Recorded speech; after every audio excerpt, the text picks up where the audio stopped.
અમદાવાદમાં વરસાદી પાણી ભરાઈ ગયા છે। વોરાના રોજા 4 રસ્તા પર વરસાદી પાણી ભરાઈ ગયા। ઘૂંટણસમાં પાણી ભરાતા વાહન ચાલકોની અવરજવરમાં મુશ્કેલી પડી। અમદાવાદમાં વરસાદના કારણે મુશ્કેલીની સ્થિતિ ઉદ્ભવી છે। તો વોરાના રોજા 4 રસ્તાનો વિસ્તાર અમે આપને ટીવી સ્ક્રીન પર બતાવી રહ્યા છે। મોડી રાતથી અત્યાર સુધી અમદાવાદમાં ભારે વરસાદ પડ્યો છે અને હજુ પણ વરસાદ યથાવત છે। જો કે જે નીચાણવાળા વિસ્તારો છે એ પાણીમાં ગરકાવ થઈ ગયા છે। વાહન ચાલકોને અવરજવર કરવામાં મુશ્કેલીનો સામનો કરવાનો વારો આવ્યો છે। હજુ પણ 1 વાગ્યા સુધી ભારે વરસાદી આગાહી કરવામાં આવી છે। 1 વાગે રાજ્યમાં ભારેથી ભારે વરસાદ અનેક જિલ્લામાં જોવા મળશે। તે પહેલા જ અમદાવાદના જે હાલ છે એ બેહાલ થઈ ગયા છે। ઘૂંટણસમાં પાણી નીચાણવાળા વિસ્તારોમાં ભરાવાના કારણે લોકોને પારાવાર હાલાકીનો સામનો કરવાનો વારો આવ્યો છે। વાહન ચાલકો અટવાઈ ગયા છે। આપ એ દ્રશ્યોમાં જોઈ શકો છો કે નીચાણવાળો વિસ્તાર છે વોરાના રોજા કે જે હાલ સંપૂર્ણ પાણીમાં ગરકાવ થઈ જવાના કારણે લોકોના જે વ્હીકલ છે પણ બંધ પડી રહ્યા છે। હર હંમેશની આ સમસ્યા છે અમદાવાદમાં કે સામાન્ય વરસાદમાં જ જળબંબાકારની સ્થિતિ થઈ જતી હોય છે। આ શોટ લેજન ભાઈ। તો મોડી રાતથી જ ધોધમાર વરસાદ પડ્યો છે ત્યારે અમારા સંવાદદાતા સચિન પાટીલ વધુ વિગતે વાત કરવા જોડાઈ ગયા છે।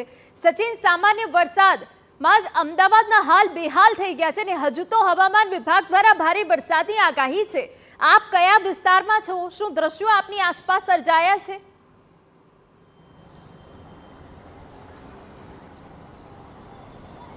હિના, અત્યારે અમે છીએ વોરાના રોજા 4 રસ્તા પાસે અને આ 4 રસ્તા ઉપરની જે સ્થિતિ છે એ સ્થિતિ તમે જુઓ। આ વોરાના રોજા તરફ જવાનો રસ્તો છે જે અમે તમને બતાવી રહ્યા છે।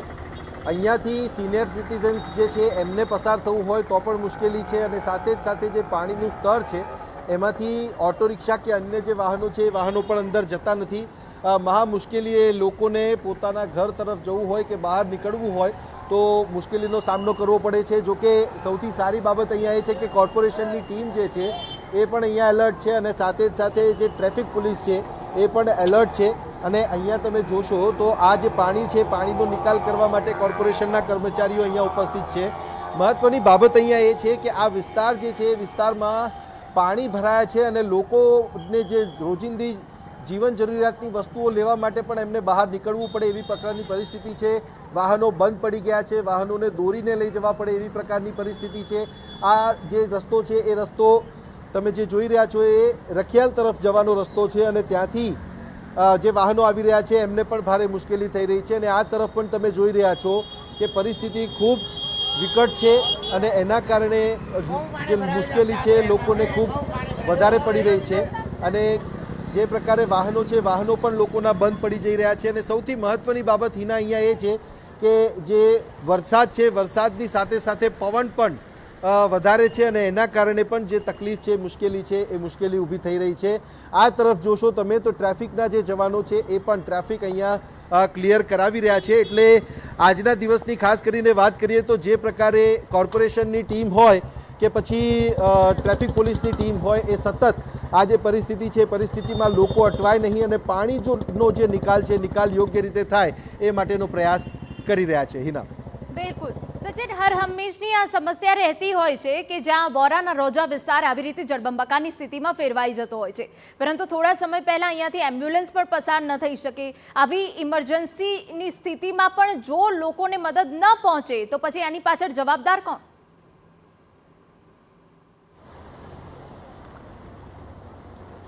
હિના, સૌથી મોટો પ્રશ્ન અહીંયા એ જ છે કે પાણી ભરાય ત્યારે ક્યાંય ખાડા પડી ગયા હોય કે ક્યાંય કોઈ પણ પ્રકારની પરિસ્થિતિ વિકટ થાય અને એમાં જો એમ્બ્યુલન્સ નીકળે કે કોઈ પણ વાહન નીકળે, વ્યક્તિનો જીવ ખૂબ મહત્વનો છે એના પરિવાર માટે, એના પોતાના માટે। ત્યારે એવામાં જ્યારે એમ્બ્યુલન્સ અહીંયાથી પસાર થતી હોય ને ત્યાં પાણીમાં વાહન અટવાઈ જાય તો કયા પ્રકારની પરિસ્થિતિ થાય એ તો તંત્રએ પણ સમજવાની જરૂર છે। વારંવાર વર્ષોથી એકને એક જ વાત કહીએ અને તંત્ર સમજે એ વસ્તુ યોગ્ય ન કહેવાય, કારણ કે આ એક સૂચનના સ્વરૂપમાં પણ હોય છે અને સાથે જ સાથે ક્યારેક ક્યારેક પરિસ્થિતિ ખૂબ વિકટ થતી હોય છે, લોકો હેરાન થતા હોય છે ત્યારે ઠપકાના સ્વરૂપમાં પણ હોય છે। પરંતુ તંત્ર જે છે એ તંત્ર કમાન્ડ એન્ડ કંટ્રોલ રૂમ બનાવ્યા પછી પણ જો પરિસ્થિતિને નિયંત્રણમાં લાવી ન શકતું હોય, આ વરસાદ કોઈ વધારે નથી હિના, આ વરસાદ કોઈ એટલો બધો વરસાદ નથી પડી ગયો, કન્ટિન્યુઅસ જે વરસાદ વરસે છે એનું જ આ પાણી છે। જો વધારે વરસાદ વરસ્યો હોય તો અહીંયા પરિસ્થિતિ ખૂબ વિકટ અને ખૂબ જટિલ લોકો માટે થઈ ગઈ હોત. એનો જે પરિસ્થિતિ છે એ પરિસ્થિતિ જોઈને અંદાજો લગાવી શકાય છે. પરંતુ એડમિનિસ્ટ્રેશન જે છે એ અત્યારે ભલે અહીંયા કોર્પોરેશનના કર્મચારીઓ કામ કરી રહ્યા છે, પાણીનો નિકાલ કરી રહ્યા છે, ટ્રાફિક પોલીસ જે છે એ ટ્રાફિકનું નિયમન કરી રહી છે, પરંતુ બધે જ આ પ્રકારની પરિસ્થિતિ હોતી નથી. પરંતુ આ કોર્પોરેશનના એડમિનિસ્ટ્રેશનને એ બાબતનો ખ્યાલ છે કે અહીંયા પાણી ભરાય છે, તો એ પાણીનો નિકાલ કરવા માટેની વ્યવસ્થા આટલા વર્ષોથી ફરિયાદ હોવા છતાંય કેમ નથી થતી એ સમજમાં આવી રહ્યું નથી. અને આ એક વિસ્તારની વાત નથી, આ સિવાયના ઘણા વિસ્તારો એવા છે જે વિસ્તારો આપણે બતાવી પણ રહ્યા છે દર્શકોને કે કયા પ્રકારની પરિસ્થિતિ સર્જાય છે. અને સાથે જ સાથે એડમિનિસ્ટ્રેશનને પણ કે તમે જુઓ કે આ વિસ્તારો છે જ્યાં પાણી છે, અને એ પણ એવા વરસાદમાં કે જે વરસાદ 2 ઇંચથી વધારે અમદાવાદમાં હજી સુધી નોંધાયો નથી. ત્યારે આ પરિસ્થિતિને લઈને તંત્ર એવું કહેતું હોય કે આટલા વરસાદ પછી કે પાણી 2 કલાક પછી ઉતરી જાય, તો આ પરિસ્થિતિ અમે તમને બતાવી રહ્યા છીએ. પાણી ઉતરી રહ્યું નથી, પરંતુ પાણીનો નિકાલ થતાં એ પણ આટલા જ વરસાદમાં ખાસો સમય લાગે છે. અને ડ્રેનેજ સિસ્ટમ જે છે કે પછી સ્ટોર્મ વોટર ડ્રેનેજ લાઇનની જે વાતો છે કોર્પોરેશન કરતું હોય છે, પ્રી મોન્સૂનની વાતો જ્યારે કોર્પોરેશન કરતું હોય છે ત્યારે એના પરિણામો અહીંયા શૂન્ય છે. અને એ બાબતે તંત્રએ આ વિસ્તારમાં પણ કામગીરી કરવી પડશે. અને આ સિવાયના વિસ્તારો જ્યાં પણ પાણી ભરાય છે, મણિનગરમાં ખાસ કરીને પરિસ્થિતિ ખૂબ વિકટ થાય છે, ત્યારે ત્યાં પણ વર્ષોથી પાણી ભરાતું હોવા છતાંય ત્યાંના પાણીના નિકાલ માટેની કોઈ યોગ્ય વ્યવસ્થા હજી સુધી નથી. બિલકુલ આભાર સચિન તમામ વિગતો બદલ. તો ઘૂંટણસમાં પાણી વોરાના રોજા 4 રસ્તા પાસે ભરાઈ ગયા છે, જેના કારણે મેડિકલ ઇમરજન્સીમાં તો હાલાકી પડી જ રહી છે, પરંતુ વાહન ચાલકો અટવાઈ પડ્યા છે. આ પરિસ્થિતિ હર હંમેશની છે, હર હંમેશે પાણી ભરાવાની સમસ્યા સર્જાતી હોય છે. હજુ તો આગામી કલાકોમાં રાજ્યમાં અમદાવાદમાં ભારે વરસાદની આગાહી કરવામાં આવી છે. અત્યારે સામાન્ય વરસાદમાં જ અમદાવાદના હાલ બેહાલ થઈ ગયા છે.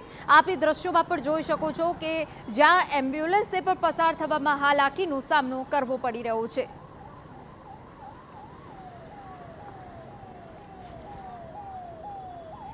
અમદાવાદ શહેરમાં મોડી રાતથી ધોધમાર વરસાદ પડ્યો. પૂર્વ અને પશ્ચિમ ઝોનમાં ગત રાતથી જ વરસાદ જોવા મળી રહ્યો છે.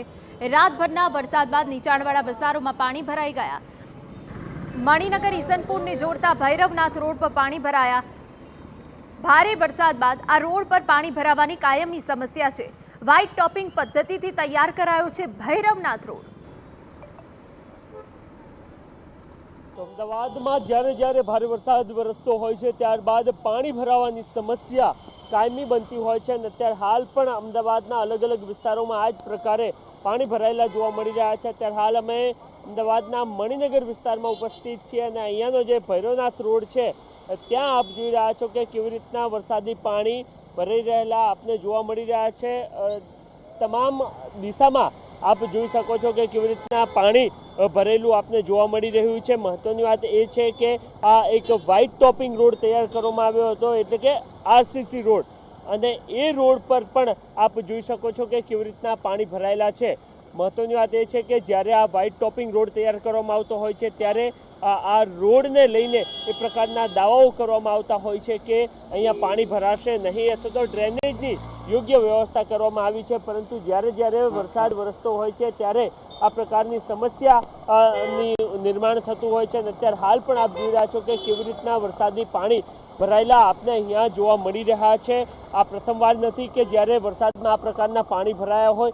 આ અગાઉ પણ જ્યારે અમદાવાદમાં વરસાદ વરસ્યો હતો ત્યારે આ જ રસ્તાઓ પર આ જ પ્રકારનું પાણી ભરાયેલું જોવા મળ્યું હતું. અને આજે ફરી એકવાર જ્યારે રાતથી વરસાદ ચાલી રહ્યો છે ત્યારે આ જ પ્રકારનું પાણી ભરાયેલું જોવા મળી રહ્યું છે. મહત્વની વાત એ પણ છે કે જ્યારે ચોમાસાની શરૂઆત થતી હોય છે એ પૂર્વે મહાનગરપાલિકા દ્વારા એક પ્રી મોન્સૂન પ્લાન તૈયાર કરવામાં આવતો હોય છે અને એ પ્લાનમાં વરસાદી પાણીનો નિકાલ યોગ્ય રીતના થાય એ પ્રકારની વ્યવસ્થા કરવામાં આવતી હોય છે. પરંતુ જ્યારે વરસાદ વરસતો હોય છે ત્યારે એ તમામ પ્લાન જે તૈયાર કરવામાં આવતા હોય છે એ જાણે કે કાગળ પર જ તૈયાર થયો હોય એ પ્રકારની સ્થિતિનું નિર્માણ થતું હોય છે. અને આજે એ જ પ્રકારના દ્રશ્યો આજે અહીંયા આપને જોવા મળી રહ્યા છે. કેમેરામેન મનીષ ત્રિવેદી સાથે નરેન્દ્ર રાઠોડ, TV9 અમદાવાદ.